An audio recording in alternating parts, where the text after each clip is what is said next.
محمد فضل الرحمان Islamic scholar.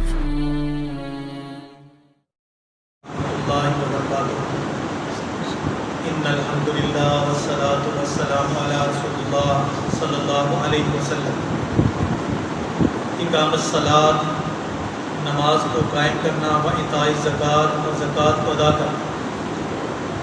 قرآن مجید کے اندر بیش بہا مقامات کے اوپر اللہ تبارک و تعالیٰ نے نماز ادا کرنا اور زکوٰۃ ادا کرنا بار بار ذکر فرمایا ہے۔ محمد رسول اللہ صلی اللہ علیہ وسلم جو کہ خود بھی کائنات کے سب سے بڑے سخی تھے، اور اللہ کے نبی علیہ الصلاۃ والسلام رمضان المبارک کے مہینے کے اندر اس طرح صدقہ کیا کرتے تھے، اللہ تبارک و تعالیٰ کے راستے کے اندر اس طرح مال خرچ کرتے تھے گویا کہ طوفان آیا۔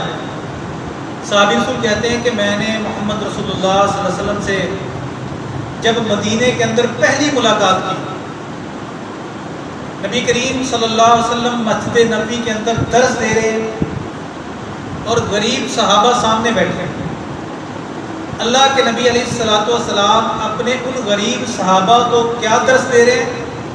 صحابی رسول کہتے ہیں کہ میں مسجد نبوی کے دروازے کے اندر داخل ہوا، جو میں نے پہلا جملہ نبی محترم علیہ الصلاۃ والسلام سے سنا، آپ علیہ الصلاۃ والسلام فرما رہے تھے کہ میرے صحابہ اوپر والا ہاتھ نیچے والے ہاتھ سے بہتر ہے۔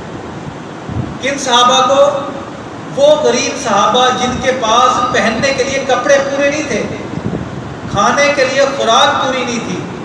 محمد رسول اللہ صلی اللہ علیہ وسلم ان لوگوں کو کیا درس دے رہے ہیں، کیا سبق دے رہے ہیں کہ میرے صحابہ دینے والا ہاتھ اوپر والا ہاتھ نیچے والے ہاتھ سے بہتر ہے۔ اسلام ہمارا خرچ کرنے کا درس دیتا ہے۔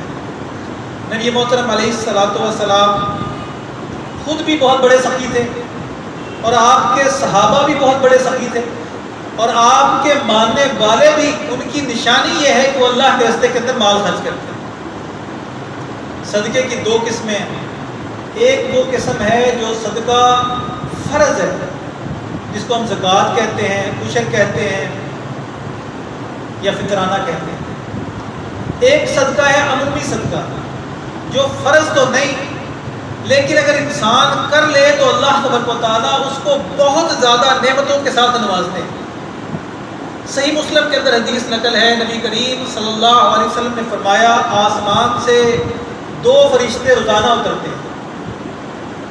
فرشتے اپنی مرضی سے کوئی کام کرتے نہیں، اللہ کی مرضی سے کرتے ہیں۔ اور اللہ کے نبی علیہ الصلوۃ والسلام فرمایا، ان میں سے ایک فرشتہ دعا کرتا ہے، یا اللہ جس شخص نے تیرے راستے کے اندر مال خرچ کیا اس کے مال کو بڑھا دے۔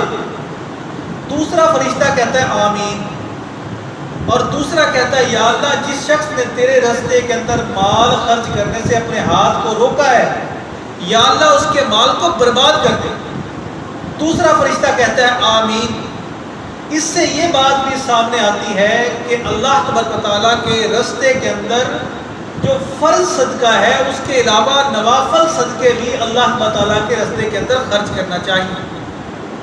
اب رمضان المبارک کے آخری عشرے کے اندر جو ایک بہت بڑا صدقہ مسلمان ادا کرتے ہیں، جو صدقۃ الفطر کہتے ہیں، جس کو فطرانہ بھی کہا جاتا ہے، تو فطرانہ کا جو صدقہ ہے یہ زکوٰۃ کے صدقے کی طرح فرض ہے، لیکن زکوٰۃ صاحب نصاب کے اوپر فرض ہے، جس کے پاس مال ہوگا وہی زکوٰۃ دے گا، لیکن فطرانہ ہر مسلمان کے اوپر فرض ہے۔ اور کس کے اوپر فرض ہے؟ اللہ کے نبی علیہ الصلوۃ والسلام نے فرمایا کہ جو صدقہ فطر ہے وہ فرض ہے، واجب ہے، اور جو شخص صدقہ فطر ادا کرنے والا ہے وہ کون ہوگا؟ میرے محترم بھائیوں، ہر عاقل بالغ کے اوپر اور ہر شخص کے اوپر، ہر مسلمان کے اوپر صدقہ فطر ادا کرنا ضروری ہے۔ یہ غریبوں کے لیے اللہ تعالیٰ نے انعام فرمایا ہے کہ روزے دار کے روزے کو اللہ تعالیٰ پاک صاف لینا چاہتے ہیں۔ جس طرح ہم اپنے مال کی بلٹیاں کرواتے ہیں، سرجیکل کا سامان جب مالک کو بھجواتے ہیں تو آخر میں کچھ اس کے اوپر ڈسٹ لگی ہوتی ہے، کچھ ذرات لگے ہوتے ہیں، تو اس کو بڑا صاف کر کے چمکا کے پھر ہم مالک کو پیش کرتے ہیں۔ تو میرے محترم بھائیو، یہ ہمارے روزے، ان کے اندر ہماری فحش گوئی، ہماری بد کلامیاں، اور روزے کے اندر ہمارے کچھ حرکات ایسی ہو جاتی ہیں جس کی وجہ سے ہمارے روزے داغدار ہو جاتے ہیں، اس لیول کے نہیں ہوتے کہ اللہ کی بارگاہ کے اندر قبول ہو سکے۔ تو جب انسان صدقہ فطر ادا کر دیتا ہے تو اللہ تعالیٰ کی بارگاہ کے اندر اس کے روزے مقبول ہو جاتے ہیں۔ تو یہ صدقہ فطر کن لوگوں کے اوپر فرض ہے؟ اگر ایک بچہ عید کی نماز سے تھوڑی دیر پہلے بھی پیدا ہوا ہے، اس کے اوپر بھی فرض ہے۔ ان کے جو گھر کے سرپرست ہیں یہ اس کی طرف سے صدقہ فطر ادا کریں گے۔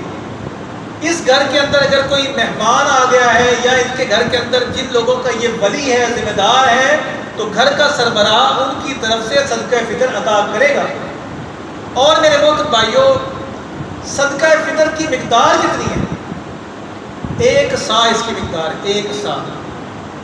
کچھ لوگ کہتے ہیں جی 2.25 کلو، کچھ کہتے ہیں 2.5 کلو۔ اس کی مقدار اصل اگر گراموں میں لی جائے تو 2 کلو 485 گرام اس کا وزن بنتا ہے۔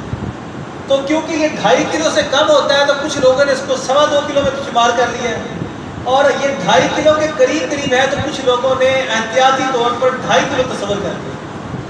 صدقہ فطر کے اندر ہم نے کیا چیزیں دینی ہیں؟ اللہ کے نبی علیہ الصلوۃ والسلام کے دور کے اندر صحیح بخاری کے اندر حدیث نقل ہے، اللہ کے نبی علیہ الصلوۃ والسلام نے کھجور اور جو کے ساتھ صدقہ فطر ادا کرنے کا حکم فرمایا۔ ہم کہتے ہیں جی ہمارے علاقے میں تو جو کھایا نہیں جاتا، کھایا جاتا ہے۔ ابھی پچھلے دنوں میرا ایک دوست اپنی مسز کے لیے لے کر کے آیا، 120 روپے کلو جو پسا ہوا مل جاتا ہے۔ تو آج کے دور میں بھی جو کھایا جاتا ہے اور بہترین غذاؤں میں سے ہے، شوگر کے پیشنٹ کے لیے بہت موافق ہے، اور اللہ تعالیٰ نے اس کے اندر بہت برکتیں رکھی ہیں۔ تو آج کے دور کے اندر بھی جو کھایا جاتا ہے، کھجوریں بھی کھائی جاتی ہیں۔ ہم میں سے ہر بندہ ہی رمضان کے اندر کوشش کرتا ہے سحری اور افطاری کھجور کے ساتھ کرے۔ نبی محترم علیہ الصلوۃ والسلام نے فرمایا بہترین افطاری کھجور ہے، اور بہترین سحری جو ہے وہ کھجور کے ساتھ کی جاتی ہے۔ اگر نہیں ملتا تو وہ بندہ پانی کے ساتھ کر لے، کوئی بات نہیں۔ تو میرے محترم بھائیو، صدقہ فطر ادا کرنے کے لیے جو معیار اللہ کے نبی صلی اللہ علیہ وسلم نے بیان فرمایا وہ جو ہے یا کھجور ہے۔ کشمش اور منقع بھی کہتے ہیں کچھ لوگ، اور کچھ لوگ جو ہے نا پنیر بھی کہتے ہیں۔ لیکن میرے محترم بھائیو، اس دور کے حساب سے اگر 1 کلو جو کی قیمت 120 روپے ہوئی تو تقریباً 2.5 کلو جو کی کتنی قیمت ہوگی آپ سب؟ 360 روپے اس بندے کا فطرانہ آج کے دور کے حساب سے 2021 کے سال میں۔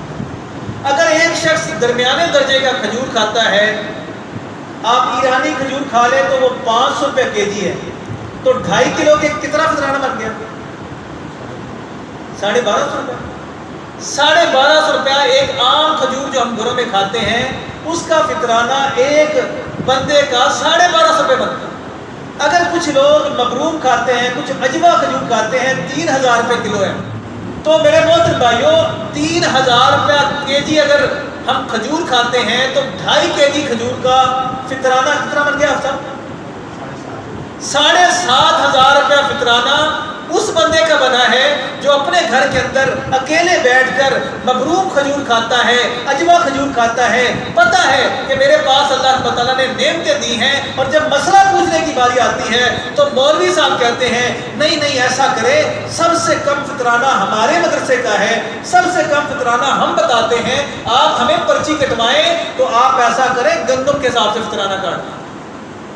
ادھر آ جائیں، اس دور کے حساب سے بھی دیکھا جائے تو ہماری عمومی خوراک گندم اور چاول ہے۔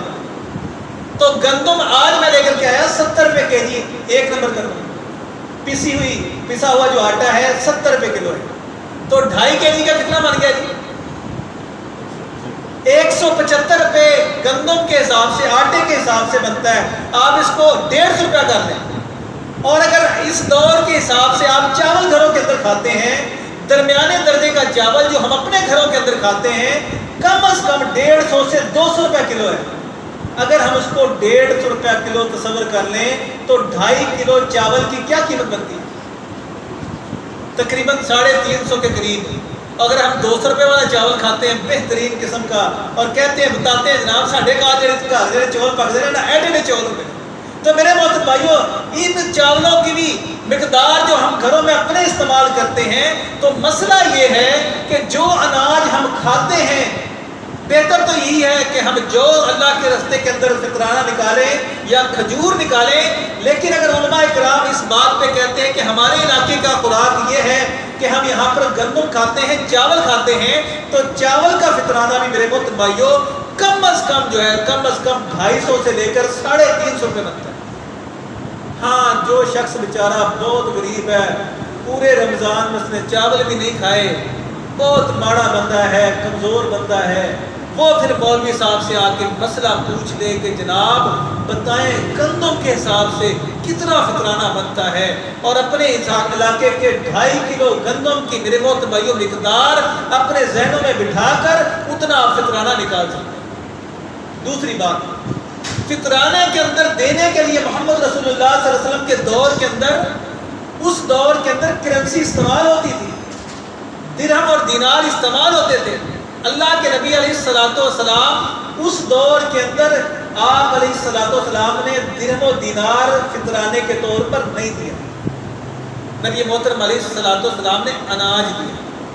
تو علماء اکرام میں سے بہت بڑی جماعت وہ ہے جو یہ کہتی ہے کہ فطرانے کے طور پر آپ کو اناج ہی نکالنا چاہیے تاکہ ضرورت مند اپنی ضرورت کو پورا کر سکے، اس کے گھر ہانڈی پک سکے، اس کے پاس جو کھانے کا سامان نہیں ہے آپ اس کے گھر خود پہنچائیں۔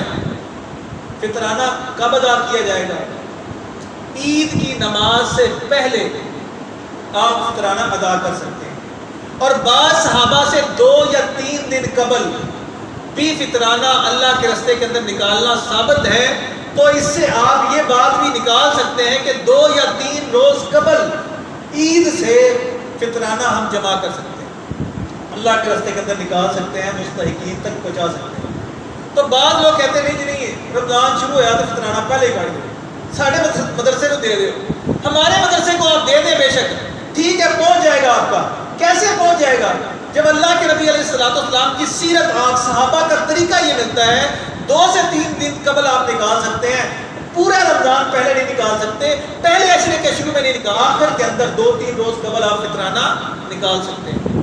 میرے محترم بھائیوں فطرانہ اگر ہم نماز کے بعد ادا کریں تو پھر کیا مسئلہ ہے؟ پھر کیا بات ہے؟ میرے محترم بھائیوں نبی محترم علیہ السلام نے فرمایا جس شخص نے نماز کے بعد فطرانہ ادا کیا ہے اس کا صدقہ فطر کوئی نہیں ہو، وہ عام صدقہ تصور کیا جائے گا، فطرانہ تصور نہیں کیا جائے گا۔ فطرانہ میرے محترم بھائیوں کن لوگوں نے ادا کرنا ہے؟ ہر مسلمان، امیر ہے، غریب ہے، کوئی بندہ صاحب استطاعت ہے، صاحب استطاعت نہیں ہے، ہر بندہ فطرانہ ادا کرے گا۔ جو خود فطرانہ لے رہا ہے وہ بھی فطرانہ ادا کرے گا۔ اللہ اکبر! اسلام نے اتنا بہترین نظام بتایا کہ جس کے ذریعے آپ غریب سے غریب تر لوگوں تک پہنچ سکتے ہیں۔ آپ کا مال، آپ کی عیانت، آپ کا تعاون، آپ کی زکوٰۃ، آپ کا صدقہ غریب سے غریب تر کے پاس پہنچ سکتا ہے۔ جو بندہ خود فطرانہ لے رہا ہو وہ کتنا غریب ہوگا، اور جب وہ فطرانہ لینے والا اپنے ذہن میں سوچے گا کہ یار یہ میرے سے زیادہ غریب یہ بندہ ہے جس کو میں نے اپنا فطرانہ دینا ہو، وہ کتنا غریب ہوگا۔ تو میرے محترم بھائیوں اس کے اندر حکمت یہ ہے کہ جب ہر شخص ہی فطرانہ نکالے گا تو غریب سے غریب تر کے پاس اناج پہنچ جائے گا۔ عید کی خوشیوں کے اندر اسلام یہ نہیں کہتا کہ صرف امیر خوشیاں منائیں، غریب نہ منا سکے۔ اسلام نے سب کی خوشی کا خیال رکھا اور سب کو اس خوشی کے اندر شامل کرنے کے لیے محمد رسول اللہ صلی اللہ علیہ وسلم نے طریقہ بتلایا کہ فطرانہ کیا کرنا ہے، ہر بندے نے ادا کرنا۔ ہاں جی، فطرانہ تو ہر بندے نے ادا کر دیا۔ اب فطرانے کے لیے جو رقم ہے کیا یہ بھی خرچ کی جا سکتی ہے؟ جس طرح اجتہادی طور پر ہم اپنے علاقے سے چاول اور گندم اس کا فطرانہ نکال سکتے ہیں، اگر کسی بندے کو مثال کے طور پر میں کسی کو کھجور دیتا ہوں فطرانے کے طور پر، وہ شوگر پیشنٹ ہے، اس نے کھجور کیا کرنا ہے؟ یا کوئی ایسا بندہ جو سعودی عرب کے اندر بیٹھا ہوا ہے، اس نے اپنے کسی عزیز کو اگر فطرانہ بھجوانا ہے تو سعودی عرب سے وہ بیچارہ کھجور کی بلٹیاں بھجوائے گا، وہاں سے جناب وہ جو ہے نا جو چاول بھجوائے گا، وہاں سے وہ گندم بھجوائے گا، وہاں سے وہ جو بھجوائے گا، تو وہ وہاں سے 3 دن کے اندر جب بھجوائے گا تو یہاں سے پہنچتے پہنچتے تو 10 دن گزر جانا ہے۔ تو اگر ایسا شخص جس نے کسی کو آنت کرنی ہے تو اس دور کے حساب سے وہ شخص اپنے علاقے کے اناج کے حساب سے فطرانہ نکال کر کسی کو پیسے کی شکل میں بھی بھجوا سکتا ہے۔ اس میں یہ شکل موجود ہے، اللہ عالم، لیکن بہترین مسئلہ یہی ہے کہ اناج دیا جائے، اناج خود پہنچایا جائے۔ تو میرے محترم بھائیو، صدقہ فطر اللہ تعالیٰ نے فرض قرار دیا ہے، اور اللہ تعالیٰ نے ہر شخص کو، ہر مسلمان کو خرچ کرنے کی جو ہے نا خرچ کرنے کا موقع عطا فرمایا ہے، اور نبی محترم علیہ الصلوۃ والسلام کی اس فرمان کے اوپر عمل کرنے کے لیے راہ ہموار کی ہے کہ اوپر والا ہاتھ نیچے والے ہاتھ سے بہتر ہے۔ ہر بندہ اللہ کے راستے کے اندر مال خرچ کر رہا ہوتا ہے۔ تو میرے محترم بھائیو، اللہ کے نبی علیہ الصلوۃ والسلام جو دین لے کر کے آئے ہیں، دین اسلام ہم تک پہنچایا ہے، وہ خرچ کرنے والا دین ہے، لوگوں تک مال پہنچانے والا، لوگوں تک خوشیاں پہنچانے والا، لوگوں کے جذبات احساسات کا خیال کرنے والا دین ہے۔ تو میرے محترم بھائیو، ہمیں اللہ تعالیٰ کے راستے کے اندر صحیح معنوں میں قرآن و حدیث سمجھ کر اللہ تعالیٰ فطرانہ ادا کرنے کی توفیق عطا فرما دے۔ اقول قولی ھذا استغفر اللہ لی ولکم ولسائر المسلمین۔ السلام علیکم ورحمۃ اللہ وبرکاتہ۔ بہترین صدقہ جاریہ حاصل کرنے کے لیے اس ویڈیو کو لائک، کمنٹ اور شیئر کرنا مت بھولیں۔ محمد فضل الرحمان کے آفیشیل یوٹیوب چینل کو سبسکرائب کیجیے۔